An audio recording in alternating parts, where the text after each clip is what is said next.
now let's move ahead with some few other questions based on algebra और related topics. तो देखिए पहला जो क्वेश्चन फिर से आपके जो सामने है, find roots of this equation, और इक्वेशन है आपका 10 raised to the power x plus 11 raised to the power x plus 12 raised to the power x is equal to 13 raised to the power x plus 14 raised to the power x. ये question फिर आपका ये सामने है. अब देखिए देखने में तो पहली फर्स्ट इंस्टेंस में तो हमें ये लगा शायद ये अलजेब्रा का क्वेश्चन है, बट अभी जो हम देख पा रहे हैं, I'll be solving it with the help of calculus here, and that too with the help of concept of increasing and decreasing function. तो उसकी सहायता से करेंगे. अब अगर हम as it is इस फंक्शन को देखते हैं तो देखिए आप समझिएगा, as it is अगर हम LHS RHS को देखते हैं तो हमें पता है a raised to the power x जो फंक्शन है आपका वो थ्रू आउट इंक्रीजिंग फंक्शन है अगर बेस जो a है. So it's an increasing function if base a is greater than 1. तो चूंकि दोनों ही साइड पे आपका जो बेस a है वो 1 से बड़ा है, 10 11 12 एक तरफ और दूसरी तरफ 13 14 है, ठीक है. तो इसका मतलब दोनों साइड इंक्रीजिंग फंक्शन है. अब अच्छा ये समझिएगा, दोनों साइड इंक्रीजिंग फंक्शन है तो फिर we can't say anything by for sure about the like the number of roots और the nature of roots type of thing, ठीक है. तो अगर दोनों साइड इंक्रीजिंग है और दोनों साइड डिक्रीजिंग है तो फिर आनंद नहीं आएगा बच्चों. मतलब यह है कि अगर एनालिसिस है, बहुत सिंपल सा एनालिसिस हो जाता है. अगर एक साइड इंक्रीजिंग हो एक साइड डिक्रीजिंग हो, रीजन क्या है? रीजन ये है, मान लीजिए आपका एक फंक्शन है, लेफ्ट साइड है मान लीजिए इंक्रीजिंग है, तो आपने कहा भैया इंक्रीजिंग है तो इसका कर्व हमने रैंडमली ये बना लिया. कुछ अगर हमें वैल्यूज पता है तो भी अच्छी बात है, बट अदरवाइज हम कर्व तो कुछ एनालाइज करके बना ही लेंगे. और अगर राइट साइड का कर्व डिक्रीजिंग है तो आप कहोगे भैया मान लीजिए ये आया, और तब आप ये पक्का बता पाओगे कि रूट्स हैं या नहीं है, और अगर है तो एक ही होगा. ये ध्यान रखिएगा, through out increasing curve through out decreasing curve अगर इंटरसेक्ट करेंगे तो सिर्फ और सिर्फ एक पॉइंट पे इंटरसेक्ट करेंगे. तो ये एक एनालिसिस का तरीका होता है जब रूट्स को एनालाइज करना. अच्छा एक चीज और, जब आपको नंबर ऑफ रूट्स की बात की जाए तो आप वैसे भी समझ लीजिए, हमेशा याद रखिए कि we can't actually find the roots. Roots हम निकाल नहीं सकते. अगर निकाल पाते तो रूट्स पूछते, ना कि नंबर ऑफ रूट्स पूछते. नंबर ऑफ रूट्स पूछें इसका मतलब हम रूट्स तो नहीं निकाल पाएंगे, but maybe with algebraic analysis और maybe with geometrical analysis और maybe with the help of calculus हम यहाँ पे ये बता सकें कि कितने रूट्स हैं. अब अगर ज्योमेट्रिकली या कैलकुलस की हेल्प से हम समझें तो number of roots are actually the number of points of intersection of the curve of left hand side expression and the curve of right hand side expression. जो लेफ्ट साइड एक्सप्रेशन का curve है और जो right side expression का curve है, उनके जो number of points of intersection है that will actually give us the number of possible roots, ठीक है. बिकॉज जहां पे दो कर्व इंटरसेक्ट करते हैं वही इक्वेशन के आपके रूट्स कहलाते हैं, वही पॉइंट्स ऑफ इंटरसेक्शन आपको रूट्स देते हैं बच्चों for corresponding like for the abscissa of that point of intersection. तो ये अब हो गया. अब देखिए तो अभी तक की स्थिति यह है कि ये भी इंक्रीजिंग है, ये भी इंक्रीजिंग है, और ये हमारे लिए किसी भी तरह से फायदेमंद नहीं है. अब दो चीजें बनती हैं, अगर हम किसी नंबर से डिवाइड कर देते हैं, ठीक है, तो ऑब्वियसली हम इसी में से कोई टर्म उठा लें और डिवाइड कर दें. आप मानिए कि हमने 14 raise to the power x से दोनों साइड डिवाइड कर दिया. एक एग्जांपल आपको समझा रहे हैं, ठीक है. So divide by 14 raise to the power x both the side.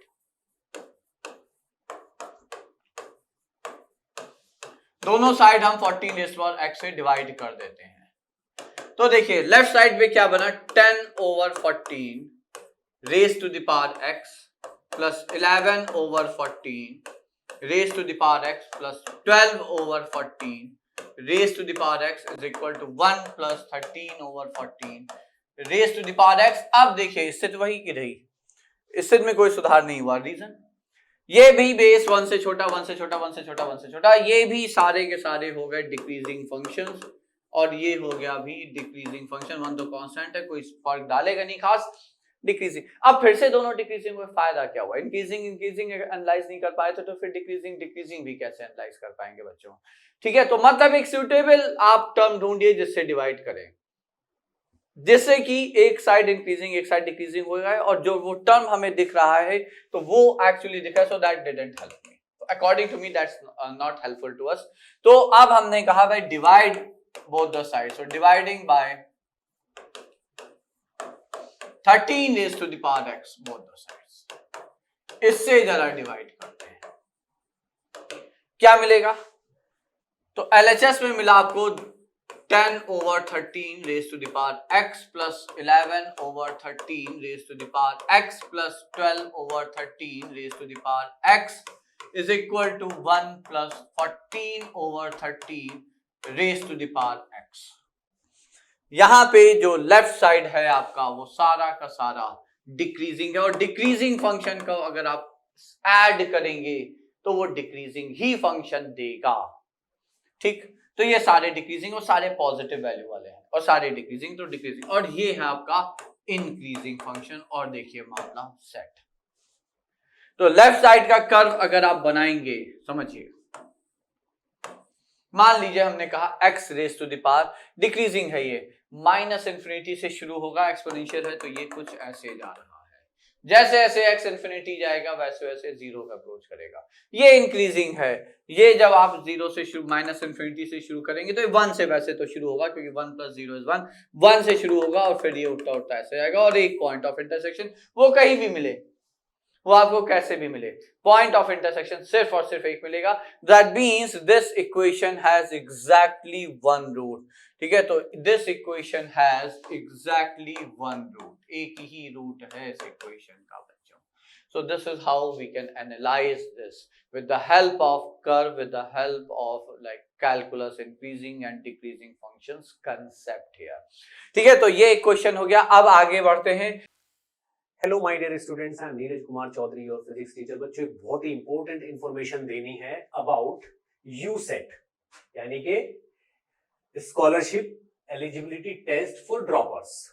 यानी कि जो स्टूडेंट ड्रॉपर्स हैं, यानी कि 12th पास कर चुके हैं और वो प्रिपरेशन करना चाहते हैं, उनके लिए ये यूसेट का एग्जाम है, जो कि 11 और 12 सितंबर को सुबह 9 बजे से 12 बजे तक होगा। ठीक है बच्चों, अगर आप इस टेस्ट में बहुत अच्छा स्कोर करते हो, यानी कि आप टॉप 1000 रैंकर्स में आते हो, तो आपको 100% स्कॉलरशिप मिलेगा अनअकैडमी पे। ठीक है, ऊपर से आपकी प्रिपरेशन बहुत बेहतरीन तरीके से स्टार्ट हो जाएगी, और आपको इस टेस्ट को देने से, क्योंकि इसका एनालिसिस भी आपके पास आएगा, कौन से एरिया के कौन से टाइप के क्वेश्चन आप वीक है, वो सारा कुछ आपको पता चल जाएगा। एकेडमिक प्लान मिलेगा आपको कि किस तरीके से आपको आगे बढ़ना है। ठीक है ना, तो कैसा होगा ये क्वेश्चन पेपर? इसमें 90 क्वेश्चन होंगे, 180 मिनट्स आपको मिलेंगी। ठीक है ना, जेईई मेन का पैटर्न होगा। ठीक है ना, अगर आप इसमें बहुत बेहतरीन रैंक लेके आते हो, अच्छा परफॉर्म करते हैं, तो आप 1.6 करोड़ तक के इनाम जीत सकते हो, यानी कि ये पूल ऑफ अवार्ड्स है। ठीक है, अब बच्चों, जब भी आप इसको एनरोल करोगे तो एनकेसी सर लाइव कोड डालना मत भूलना, इट्स अ फ्री कोड। ठीक है ना, आप इसमें फ्री अप्लाई कर सकते हो इस कोड की हेल्प से। ठीक है, अब कुछ और ऑफर्स है बच्चों अनअकैडमी पे।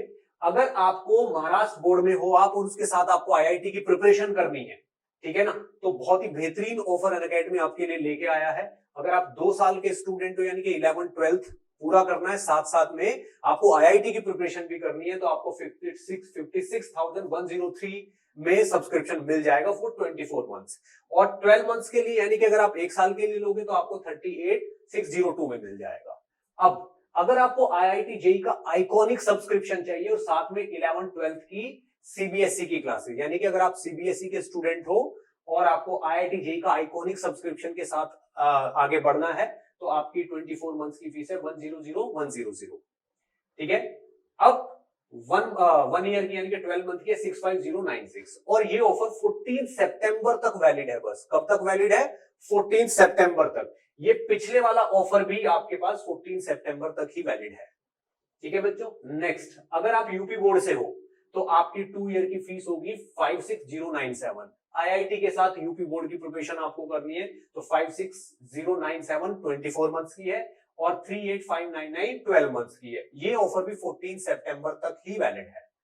ठीक है बच्चों, और ये सीबीएसई का नॉन आइकॉनिक है। ये आईआईटी जेईई के साथ अगर आपको सीबीएसई की प्रिपरेशन करनी है तो 30 मंथ्स का, ठीक है ना, कितना है? 68,799। ठीक है बच्चों, तो ये ऑफर्स हैं, तो मैं समझता हूं कि बहुत ही बेहतरीन ऑफर अनअकैडमी की तरफ से आए हैं। जितना जल्दी हो सके उतना जल्दी आप एनरोल कर लीजिए, और ये कोड डालना ना भूलिए, एनकेसी सर लाइव। ठीक है बच्चों, okay, bye bye, thank you. और अगला ये क्वेश्चन है, 50 persons are there to attend a function in an auditorium. किसी ऑडिटोरियम में 50 लोग हैं जिन्हें फंक्शन अटेंड करना है, which has 7 entrances where register is being kept at each entrance। मतलब 50 लोग हैं जो कि एक ऑडिटोरियम में फंक्शन अटेंड करने गए, उस ऑडिटोरियम में 7 एंट्रेंस गेट्स हैं, हर गेट पे रजिस्टर रखा हुआ है। Each person has to sign the register before entering the auditorium। हर व्यक्ति को ऑडिटोरियम में जाने से पहले रजिस्टर में साइन करने हैं। Now find the number of ways in which register can be, दो 7 रजिस्टर्स कैन बी साइंड। कितने तरीके हैं जिसमें वो 7 रजिस्टर आपके साइन किए जा सकते हैं, समझिए। ठीक है, अब ये जो चीज है एक्चुअली देखिए, पहली चीज ये है कि 50 लोग हैं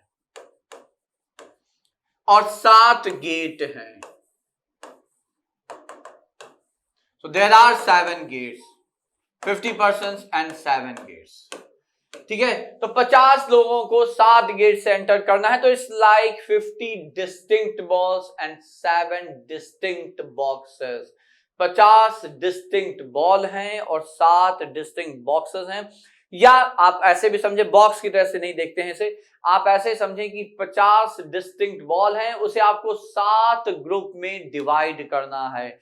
कैसे? क्योंकि जितने लोग गेट नंबर 1 से गए वो एक ग्रुप हुआ, कुछ लोग गेट नंबर 2 से गए वो दूसरा ग्रुप हुआ, इसी तरह से 3 4 5 6 7। There are 50 distinct balls has to be divided in 7 group. तो ग्रुपिंग है, लेकिन नॉर्मली ग्रुपिंग में ऑब्वियसली ऑर्डर नहीं मैटर करता है, लेकिन क्योंकि मान लीजिए आपने कुछ 7 व्यक्ति उठाए और आपने पहले वाले गेट से भेज दिए, अगर रजिस्टर नहीं रखा होता, अगर वहां पे एंट्री गेट पे कोई चेक करने वाला नहीं होता कि कौन किस ऑर्डर में जा रहा है, तो फिर 7 लोग गए तो एंट्री गेट में तो 7 लोग गए, डजंट मैटर कौन पहले गया कौन बाद में गया। तो वो सिंपल क्वेश्चन ग्रुपिंग का होता कि how can you group 50 persons in 7 groups, isn't that. लेकिन जहां भी कोई रेस्ट्रिक्शन नहीं था, लेकिन ये कंडीशन नहीं है।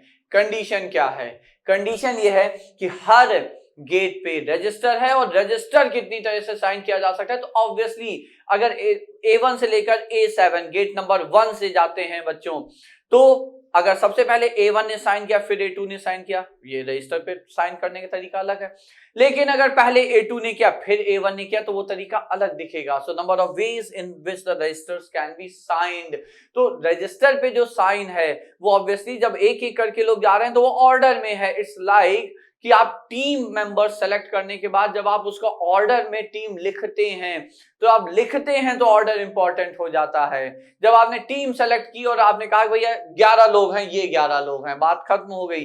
लेकिन जब आपने कहा कि अच्छा आप टीम का नाम लिख के दे रहे हैं 1 2 3, तो फिर ऑर्डर इंपॉर्टेंट हो जाता है। सबसे पहले आपने विराट कोहली का नाम दिया, फिर रोहित शर्मा का नाम दिया, ये ऑर्डर अलग है, अलग दिखेगा। लेकिन किसी ने कहा सबसे पहले रोहित शर्मा का नाम है, फिर विराट कोहली का नाम है, शिखर धवन का नाम है, तो ये ऑर्डर अलग दिखेगा। बात समझ में आई कि नहीं आई? तो जब रजिस्टर साइन करने की बात है कि कितने तरीके से रजिस्टर साइन किया जा सकता है, तो order is important. So it's not just about grouping, it's also about the presence of order in grouping. बच्चों, Am I clear? ठीक है, तो यहां तक होपफुली आप लोग बात समझ गए होंगे। तो ये क्वेश्चन कुछ ऐसा है कि 50 डिस्टिंक्ट बॉल हैं, उसे आपको 7 ग्रुप में डिवाइड करना है, लेकिन ग्रुपिंग में भी जो ऑर्डर है वो इंपॉर्टेंट है। ठीक है, तो अब इसको ऐसे समझिए कि मान लीजिए हमने कहा कि पहले अरेंज 50 पर्सन्स, आप पहले इसे या अरेंज 50 डिस्टिंक्ट, वो हम पहले बॉल्स की एग्जांपल्स आपको समझा रहे हैं, वहीं से डायरेक्ट आप क्वेश्चन समझ ही जाएंगे। ठीक है, डायरेक्ट आप इसका आंसर भी समझ जाएंगे। Arrange 50 distinct balls first. पहले आप 50 डिस्टिंक्ट बॉल का अरेंज कर लीजिए कि नंबर ऑफ वेज, कितने वेज? In 50 factorial ways. सारे डिस्टिंक्ट है तो कोई दिक्कत है नहीं, एन फैक्टोरियल वेज में अरेंज हो गए।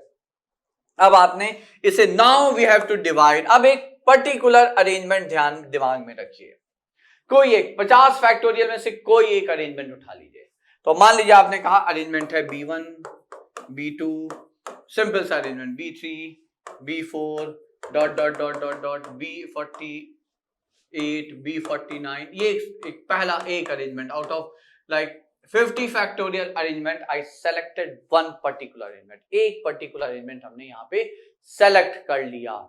अब इसे हमें 7 ग्रुप में डिवाइड करना, ये एक अरेंजमेंट है, हमें इसे 7 ग्रुप में डिवाइड कर देना है।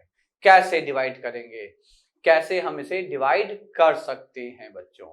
ठीक है, तो डिवाइड करने, अच्छा हाँ, यहाँ पे एक कंडीशन हम और यहाँ इंपोज कर देते हैं कि हर गेट से, ऑब्वियसली 7 एंट्रेंस गेट है, सब में साइन हो रहे हैं, तो ये अज्यूम्ड है कि हर गेट से आपका कोई ना कोई व्यक्ति एंटर कर रहा है। ठीक है, तो एवरीवन लाइक कोई ना कोई व्यक्ति, मतलब कोई भी गेट खाली नहीं गया है। तो जब अगर आप 50 डिस्टिंक्ट बॉल को 7 ग्रुप में डिवाइड करेंगे तो इसका मतलब है कि कोई ग्रुप खाली नहीं गया, वरना ग्रुप में क्या डिवाइड किया भाई? ग्रुप को डिवाइड करने का मतलब आपसे कहा जाए भाई 50 बॉल है, 7 पोटली बांध दो, तो पोटली बांधना, बैग में डालना, 7 बैग्स में डाल दो, तो आप बैग खाली थोड़ी छोड़ देंगे, तो फिर 7 बैग में कैसे गया, समझे? तो ग्रुपिंग की अगर बात है तो ऑब्वियसली हम यहाँ एज्यूम कर लेते हैं कि कोई भी बैग आपका खाली नहीं जा रहा है, कोई ग्रुप खाली नहीं जा रहा है, ऑब्वियसली तभी वो 7 ग्रुप में डिवाइड हो रहा है। तो ये यहाँ पे हमने इस प्रकार से लिख दिया। अब हमने क्या कहा कि भाई ठीक है, यहां पे आप बीच के गैप्स काउंट करिए। Now between any two ball, now count the number of gap you have, so this is 1, this is 2, this is 3, 4, so dot dot dot, इस तरह से आप ये बीच के गैप्स काउंट करिए। Now how many gaps does we have, so this imply we get 49 gaps between 50 balls. 50 distinct ball को जो हमने एक रो में रख दिया, ऑब्वियसली देखिए 3 गैप अगर आप जैसे सिंपल काउंट कर लें, ये 4 गैप है तो कितने, 4 बॉल हैं तो कितने गैप मिले, 1 2 3। तो हमेशा जितनी बॉल हैं या जितने चेयर्स आपने डाली हैं उनके बीच के गैप गिनने हैं तो हमेशा एक कम आएगा। हाँ, अगर कॉर्नर्स इंक्लूड कर लेंगे तो हमेशा एक ज्यादा आता है। ठीक है, तो 49 गैप्स आए। अब इन गैप्स में now you put like 6 barriers, आप इन गैप में 7-6 बैरियर गिरा दीजिए। हर बैरियर जो गिरेगा वो एक ग्रुप बनाता चला जाएगा। आपने एक बैरियर यहां डाल दिया, एक ग्रुप अलग हो गया, एक बैरियर यहां डाल दिया, 2 ग्रुप हो गए, तीसरा ये है। इस तरह से आप 7 बैरियर डाल दीजिए। ठीक है, तो ये हो गए 1 2 3 4 5 6 बैरियर डाल दीजिए। क्यों? क्योंकि जब एक बैरियर डाला तो पूरा ग्रुप 2 पार्ट में डिवाइड हुआ। जब हमने 2 बैरियर डाले थे तो 1 2 और 1 3 पार्ट में डिवाइड हुआ। तो अगर आपको 7 पार्ट में डिवाइड करना है और हर पार्ट में कोई ना कोई, ऑब्वियसली 7 ग्रुप में डिवाइड करना है तो हर ग्रुप में कोई ना कोई तो ऑब्जेक्ट आएगा, कोई ना कोई बॉल आनी है, तो आपने बीच में जो गैप थे उसमें बैरियर डाल दिए। ठीक है, now in how many ways to put 6 barrier, so now the point is number of ways in which 6 barriers can be put. We can put 6 barriers in 49 places. ठीक है, out of like 14, not in 49 places, out of 49 places हमें किसी 6 place पे barrier डालना है। तो कितने तरीके हो गए, तो सिलेक्शन हो गया, 49 में से कोई 6 जगह आप उठा लीजिए, बैरियर डाल दीजिए 49 से 6। ये एक अरेंजमेंट का था। जब हमने 50 फैक्टोरियल में से किसी एक अरेंजमेंट को चुना तो उसमें से ग्रुप बनाने के इतने तरीके हैं। So total number of veg, total number of ways कितने हुए बच्चों? तो 50 फैक्टोरियल अरेंजमेंट, और हर अरेंजमेंट के लिए इतने तरीके होंगे बैरियर डालने के, मतलब ग्रुप बनाने के 7 ग्रुप। तो ये हो गया 50 फैक्टोरियल इनटू 49 C6 और ये हो गया आपका आंसर। So this is 49। ठीक है, तो दिस इज 49 C6, ये हो गया बच्चों आंसर। तो इतने वेज हैं, अगर किसी हर गेट से कोई ना कोई बंदा एंटर कर रहा है तो रजिस्टर कितने तरीके से साइन हो सकते हैं। So there are these many ways in which the registers can be signed there. ठीक है, तो ये हो गया आपका अगला question. So that was a question on permutation and combination. So now let's move ahead and look at next question. अगला question यहां पे है, वो है आपका सीरीज। ये एक सीरीज है, 50 raised to the power 25 minus 50 C1 into 49 raised to the power 25 plus 50 C2 into 48 raised to the power 25 dot dot dot 50 C5 into 1 raised to the power 25 ये इस हमें इस सीरीज की वैल्यू चाहिए, we need value of this series, now how will we get that. ठीक है, अब देखिए एक चीज समस्या सुनिए, समस्या ये है कि यहाँ पे बेस पावर आप देख रहे हैं पावर नहीं चेंज हो रही, ठीक है, पावर नहीं चेंज हो रहा, बेस चेंज हो रहा है, तो ये बड़ी गंभीर समस्या है। नॉर्मली इस तरह के क्वेश्चन को हम बायनोमियल से अप्रोच करने का प्रयास करते हैं, लेकिन यहाँ पे बायनोमियल लगाना काफी दुष्कर कार्य है, कारण यह है कि बेस चेंज हो रहा है और पावर चेंज नहीं हो रही है, ठीक है। और बायनोमियल लगाने का जो हमें टेम्पटेशन होता है वो actually because of the presence of the terms like binomial coefficient, जैसे हम देखते हैं 50C1, 50C2 and so on. But at the same time we should always remember that 50C1, 50C2 on one side they represent binomial coefficient, on the other side they also represent the number of ways of selecting objects out of 50 objects, ठीक है। तो अब इस question को देने का purpose ही actually है कि ये जो क्वेश्चन है ये परम्यूटेशन कॉम्बिनेशन से बहुत ही सरलता से हो जाता है, but for that we need to look at a smaller example. ये जानबूझ के क्वेश्चन इस तरह से फ्रेम किया गया है कि इतना बड़ा है कि शायद वो चीज डायरेक्ट स्ट्राइक ना करे जब तक पहले से ये बात हमें समझ में ना आती हो, पता ना हो। तो एक छोटा सा एग्जांपल लेते हैं बच्चों। एग्जांपल देखिए ये है कि number of veg of putting 10 balls in distinct balls in 4 distinct boxes. 10 distinct ball को 4 distinct box में डालने के कितने तरीके, given no box remain empty, no box goes empty, कोई भी बॉक्स खाली ना जाए। अब आप बताएं, तो देखिए इसमें जो प्रिंसिपल यूज होता है we call it principle of inclusion and exclusion. What is it? So principle of inclusion and exclusion, आपको याद हो वेन डायग्राम की सहायता से जब हम लोग वहां सिद्ध करते हैं कि number of elements in A union B union C, तो उसका जो फॉर्मूला आता है वो कहां से आता है, वो यही प्रिंसिपल है। तो वेन डायग्राम से अगर आप उस फॉर्मूले को समझने का प्रयास करते हैं तो बहुत आसानी से समझ में आता है कि पहले आप सारे अलग अलग सेट का नंबर ऑफ एलिमेंट्स ऐड करते हैं, फिर दो के इंटरसेक्शन वाले सब्ट्रैक्ट करते हैं, फिर जो ज्यादा सब्ट्रैक्ट हुए फिर से वापस ऐड करते हैं बैलेंस करने के लिए। सो this is called include exclude include exclude and so on, ठीक है। तो कुछ वही हिसाब हम लोग यहां भी लगाते हैं। सबसे पहले हम कहते हैं total number of ways in which 10 balls can be put in 4 distinct boxes or 10 distinct balls can be put in 4 distinct boxes are 4 raised to the power 10, isn't that? आपने एक बॉल उठाई, आपके सामने 4 बॉक्सेस हैं, चारों distinct हैं, numbered हैं या अलग अलग कलर के हैं, और पूछा भाई कितनी चॉइस है बॉल के पास, तो कोई बोलेगा भाई 4 चॉइस है, 4 बॉक्स है, कहीं भी रख दिए तो एक जगह रख दी।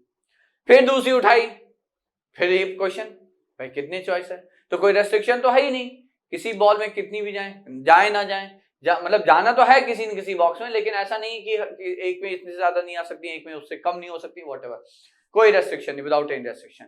तो दूसरी उठाई फिर 4 चॉइस, तीसरी उठाई फिर 4 चॉइस, तो 4 इंटू 4 कितनी बॉल, 10 बॉल, तो 4 इंटू 4 10 टाइम्स 4 इज 10।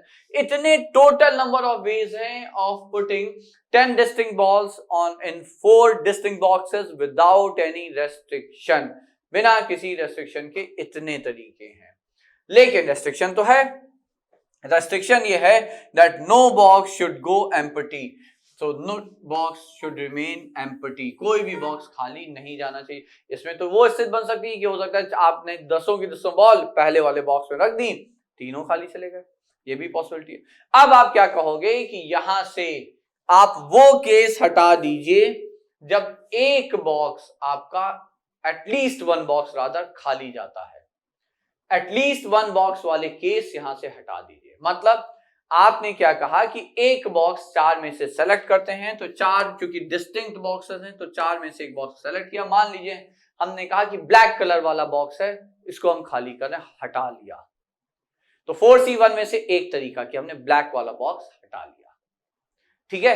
कितने बॉक्स बचे, अब फिर से काउंट करते हैं, एक बॉल उठाई, वो तो उसको पलट दिया हमने, उल्टा करके रख दिया, आप उसे डाल ही नहीं सकते, 3 बॉक्सेस, फिर उठाई 3 बॉक्सेस, फिर उठाई फिर 3 बॉक्सेस। ठीक है, तो 3 चॉइस है अब हर बॉल के लिए। तो total number of veg now in which you can put 10 balls in 3 available boxes, क्योंकि एक बॉक्स को तो हमने खाली रखना है, उसको हमने उठाया और उल्टा करके रख दिया अपसाइड डाउन, तो आप उसमें बॉल नहीं रख सकते।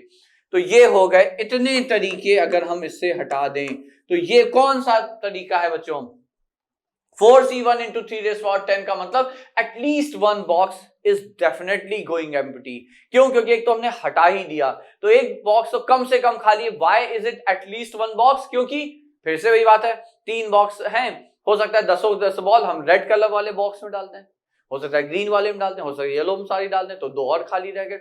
लेकिन एक पक्का है कि एक बॉक्स तो खाली जाएगा ही जाएगा। सो -4c1 into 3 raised to the power 10। लेकिन हुआ क्या? लेकिन यहां पे क्या हुआ कि केसेस एक्स्ट्रा काउंट हो गए। अब आप थोड़ा विजुलाइज करिए कैसे एक्स्ट्रा काउंट हो गए। मान लीजिए हमने ब्लैक बॉक्स को खाली छोड़ दिया था, मान लीजिए हमने ब्लैक बॉक्स को खाली छोड़ दिया, ठीक है, लेकिन सारी की सारी बॉल्स रेड और ग्रीन में चली गई, येलो तब भी खाली हो गया। एक तरीका है, तो 2 बॉक्स खाली हो गए, कौन से? ब्लैक भी येलो भी। दूसरा केस समझिए, दूसरा केस समझिए, जब आपने येलो बॉक्स को 4c1 वेज में से सेलेक्ट किया होगा, उसको उलट के रख दिया और तब भी सारे की सारी 10 गेंद या रेड या ग्रीन में सारी समा गई, ब्लैक बॉक्स खाली रह गया। तो 2 तरीके नहीं हो गए, तो 2 बार वो केस काउंट हुआ। कौन सा? जब येलो और ब्लैक खाली है। ठीक है, तो सिर्फ ब्लैक खाली वाला, तो ये जो कॉम्बिनेशन है ये रिपीट हो रहे हैं बच्चों। तो जब हमने इसमें से केस हटाए तो बहुत सारे केसेस जो रिपीट हो रहे हैं वो एक्स्ट्रा हट गए। तो जब एक्स्ट्रा हट गए, हमें उन्हें again we have to count them, bring them back, हमें उन्हें वापस से लाना पड़ेगा। तो कैसे लाएंगे? तो जैसे हमने आपको बताया 2 बॉक्स जो खाली जा रहे थे, ठीक है, वो आपका रिपीट हुआ, या 3 वाला भी रिपीट हो रहा होगा। कैसे? 4c1 से हमने ब्लैक उठाया और सारी बॉक्स ग्रीन में डाल दी, तो येलो, रेड और ब्लैक खाली चला गया। 4c1 से हमने रेड उठाया और सारी बॉक्स ग्रीन में डाल दी, तो वो भी खाली चला गया। तो 3 बॉक्स एम्प्टी हैं, वो केस भी ज्यादा काउंट हो रहे हैं। 2 बॉक्स एम्प्टी हैं, वो केस भी ज्यादा काउंट हो रहे हैं। तो एक्स्ट्रा केसेस काउंट होके क्योंकि सब्ट्रैक्ट हुए, तो एक्स्ट्रा केसेस सब्ट्रैक्ट हो गए। So now we need to add them back. तो जो एक्स्ट्रा चले गए हमें उन्हें यहां पे ऐड करना है। तो ऐड क्या करेंगे? अब हमने कहा कि भाई वो वाले करते हैं जब 2 बॉक्स खाली करते हैं, कम से कम 2 बॉक्स जो हैं वो एम्प्टी रह गए। तो 4c2, कौन से 2 बॉक्स? तो 4c2 वाले तरीके से हमने 2 बॉक्स सेलेक्ट कर लिए। अब हमने कहा कि भाई चलिए ब्लैक और येलो बॉक्स हमने खाली करके उलट के रख दिया। अब आपके पास 2 चॉइस है। Number of ways in which you can put all 10 balls in 2 boxes is 2 raised to the power 10, 2 raised to the power 10। ठीक है, लेकिन फिर से वही बात, हमने ऐड क्यों किया? क्योंकि यहां पे एक्स्ट्रा केस कम चलेगा। लेकिन जब यहां पे ऐड किया तो फिर से वही समस्या आई कि 2 बॉक्स तो हमने खाली कर दिए, लेकिन उन 2 बॉक्स के साथ साथ तीसरा बॉक्स भी तो अलग तरीके से हो सकता है। हमने मान लिए अपना ब्लैक बॉक्स और येलो बॉक्स खाली करके पलट के रख दिया 4c2 में, लेकिन सारी बॉल हो सकता है रेड में चली गई हो, तो फिर ग्रीन, ब्लू और ग्रीन, ब्लैक और येलो खाली हो गया। अदर वे राउंड हो सकता है हमने 4c2 वेज में से ब्लैक और ग्रीन सेलेक्ट किया होगा, फिर भी सारी बॉल हमने रेड में डाल दी, तो फिर से वो 3 बॉक्स वही 3 का कॉम्बिनेशन खाली रह गया। या हो सकता है हमने 4c2 वेज में येलो और ग्रीन सेलेक्ट किया हो और तब भी सारी बॉल्स हमने रेड में डाल दी हो, फिर ब्लैक खाली रह गया, फिर वही 3 बॉक्स खाली रह गए बच्चों। समझिए, ठीक है, तो वो फिर से यहां पे एक्स्ट्रा ऐड हो गए। तो फिर से आप उन्हें हटाओगे तो कैसे? -4c3। अब 3 बॉक्स खाली कर दिया और एक ही चॉइस है 1:10। The series and here, the series and here. तो जो सीरीज है आपकी वो यहाँ पे एंड हो जाती है, कारण 4c4 जब आप लिखेंगे, ठीक है, तो फिर आपका चॉइस सारे पलट दी, नो चॉइस, 0 चॉइस, तो अपने आप 0 आ जाएगा। Now this is the expression for your like, which though seems to be in the form of binomial coefficient 4c1, 4c2, 4c3, but इनका जो पर्पस है वो binomial coefficient से ज्यादा यहाँ पे number of ways of selection है और अल्टरनेट प्लस माइनस साइन है। और सबसे इंपॉर्टेंट बात जो हमने इस सीरीज में आपसे आप कहा, ऑब्जर्व करिए, वो ये है कि बेस चेंज हो रहा है। 4 हुआ, फिर 3 हुआ, फिर 2 हुआ, फिर 1 हुआ, एक एक करके पावर नहीं चेंज हो रही, 10 10 10 10, तो बेस चेंज हो रहा है 50 49 48 एक एक करके, ठीक है, पावर नहीं चेंज हो रही है, ठीक है। अच्छा यहाँ पे एक छोटी सी फिर एक गलती पता पकड़ में आई कि ये 0 होगा बच्चों। क्यों 0 होगा? क्योंकि जब 50 C2 है तो ये 48 है, 48 प्लस 2 50, 49 प्लस 150 50 0, तो ये 0 होगा। तो खैर वही चीज यहां भी थी, 4C4 के साथ आपका 0 ही आया है। तो अब आप इसको इससे कंपेयर करें, अब आप इस एक्सप्रेशन को इस एक्सप्रेशन से कंपेयर करें और क्या पाते हैं, क्या आंसर होना चाहिए, क्या लगता है यहां पे। तो अब जब हम कंपेयर कर रहे हैं, फिर से एक बार जल्दी से बता देते हैं कि ये जो बेस है यहां पे, base of this series are the number of boxes, ये नंबर ऑफ डिस्टिंक्ट बॉक्सेस हैं, और जो फिक्स पावर है, वेरिएबल बेस है, जो चेंज हो रहा है आपका, ठीक है, वो बॉक्स के नंबर हैं, ठीक है। तो 4 रेस आउट है, 4 बॉक्स थे, जब 3 रह गए, 2 रह गए, 1 रह गया। और जो फिक्स्ड पावर है in every term, her term में जो फिक्स्ड पावर है वो क्या रिप्रेजेंट कर रहा है? That is representing the number of distinct balls. अब दोनों को जब कंबाइन किया तो जो सीरीज मिली, the series we obtained gave us the number of ways in which distinct balls can be put in distinct boxes, put in distinct boxes such that no box go empty. Distinct boxes such that no box remain empty, कोई भी खाली न रह जाए। ये आप समझ गए, अब यहां तक अब आप अच्छे से समझ गए होंगे, ठीक है। अब वापस से आइए और अब बताइए कितने बॉक्स हैं इस सीरीज के हिसाब से। तो according to the given series, so if you compare it in given series, अगर हम अपने इससे इसे कंपेयर करें, इसको अगर इससे कंपेयर करें, तो गिवन सीरीज में हमारा जो बेस है, नंबर ऑफ बॉक्सेस है, वी हैव 50 डिस्टिंक्ट बॉक्सेस, जो वैरी कर रहा है हर टर्म के साथ, वो बेस है, वो बॉक्सेस रिप्रेजेंट कर रहा है, ठीक है। So base, variable base represents number of distinct boxes, and जो पावर है, जो फिक्स्ड है, ठीक है, तो वो है 25, जो फिक्स्ड है हर टर्म में पावर, वो है नंबर ऑफ डिस्टिंक्ट बॉल्स। और जो सीरीज है वो केस है that when no box remain empty वाला केस। अब ये बताइए, आपके पास बॉल तो हैं कुल 25 और बॉक्सेस हैं 50। अब ये बताइए कैसे आप 25 बॉल को 50 बॉक्स में रखेंगे कि कोई भी बॉक्स खाली ना जाए? Is it possible? Answer is of course not. आप 25 बॉल को बहुत ज्यादा 25 बॉक्स में रख सकते हैं कि कोई भी बॉक्स खाली ना जाए, ठीक है। So how many ways do you have? So the answer for this series is we don't have any way for doing it. ऐसा संभव ही नहीं है कि आप 50 बॉक्सेस में 25 बॉल इस प्रकार से रखें कि कोई बॉक्स खाली ना जाए। So the value of this series is 0। तो ये देखिए, बिना कुछ ही सॉल्व किए इसका आंसर आपको पता है, लेकिन पता तभी है जब हमें इसका अंदाजा है। तो इस क्वेश्चन का पर्पस ही यही था कि एक बार अगर ये अंदाजा रहे, ठीक है, तो ये चीज दिमाग में रहे, तो फिर आप इस तरह की सीरीज को टैकल कर सकते हैं बच्चों, ठीक है। सो that was another question based on like permutation and combination, though it seemed to be a question of binomial here, but I solved it. I tried to explain you with the help of permutation, combination, principle of inclusion, exclusion, ठीक है। तो सब बहुत कुछ यहाँ हमने इसलिए discuss करने का प्रयास किया बच्चों, ठीक है। तो चलिए अब फिर आगे हम लोग कुछ और प्रश्न किसी टॉपिक से देखेंगे बच्चों।